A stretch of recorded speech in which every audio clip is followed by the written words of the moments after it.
Okay, so this is why I will never need a garbage disposal.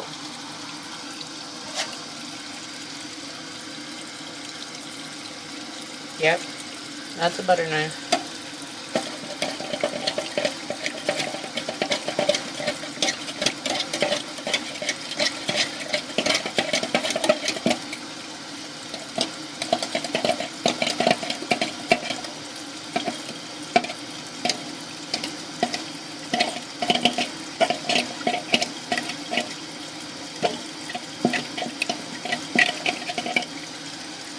And yes, some of that could have been avoided if things had just been cleaned off in the first place.